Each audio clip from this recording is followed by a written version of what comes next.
तुमच्या जाहिरातीसाठी एक संधी मोठ्या प्रेक्षकांपर्यंत पोहोचवा। व्यवसाय असो किंवा इव्हेंट, विकासनामा सोबत जाहिरात करा।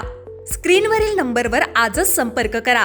विकासनामा, तुमचा आवाज, तुमची जाहिरात। तसंच विकासनामाला सबस्क्राइब करा आणि अपडेटेड रहा। पोपेटा यांनी आज आमरण उपोषणाला सुरुवात केलेली आहे। त्याच पाठिंबा देण्यासाठी लोकनेते युवा पाटील एक सामाजिक संस्था शिवभूमी यांच्यातर्फे एक कमिटी मेंबर म्हणून आणि पूर्ण कमिटी त्यांना पाठिंबा देण्यासाठी इथं आलेलो आहोत। माझं एवढंच विनंती आहे की आपण जर इथं युवा पाटील साहेबांचं अस्तित्व राहिलं नसतं, याचा विचार जरी आपण सोडलात तर जसे साहेब बोलले त्याप्रमाणे आपणही कुठेतरी सातारा, सांगली त्या साईडला कुठेतरी प्रकल्प बाधित म्हणून इथून गेलो असतो। जसं कोयना प्रकल्पवाले खारघरला आले, जिथे इथं राहतात, त्याचं अस्तित्व आज किती मोठं आहे ते सगळ्यांना माहिती आहे। युवा पाटील साहेबांनी आपलं अस्तित्व इथं ठेवला।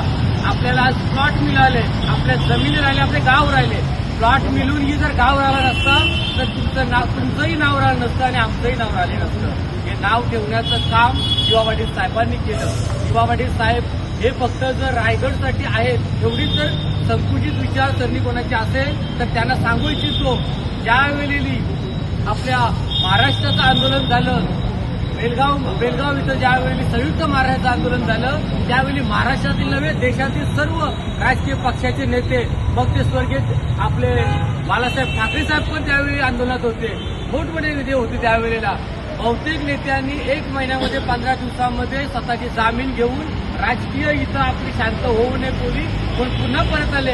पण फक्त लोकनेते युवा पाटील साहेब होते, त्यांनी सांगितलं मी कुठला गुन्हा केला नाही, मी कुठला जामीन देणार नाही।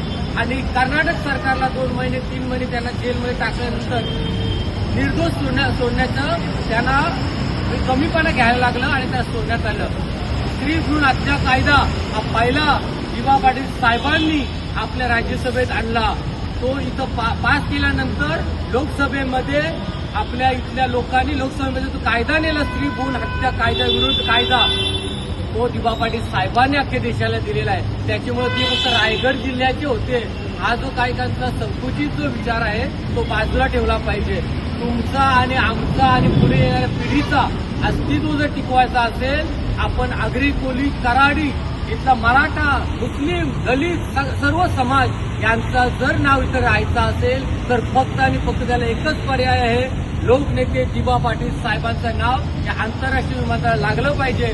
आणि रश्मिताताई पोपेटा या ज्या उपोषणाला बसलेल्या आहेत त्यांना सर्वांनी सपोर्ट करून आपले शासन दरबारी प्रत्येकाच्या वाटा वेगवेगळ्या आहेत। सत्तेत आहेत त्यांनी सत्तेचा उपयोग करा, विरोधात आहेत त्यांनी सत्तेवर प्रेशर टाकायचा प्रयत्न करा। प्रत्येकाने आपल्या वाटा तिथपर्यंत नेऊन केंद्र शासनापर्यंत ही हाक पोहोचवली पाहिजे आणि नवीन विमानतळाला लोकनेते युवा पाटील साहेबांचं नाव लागला पाहिजे।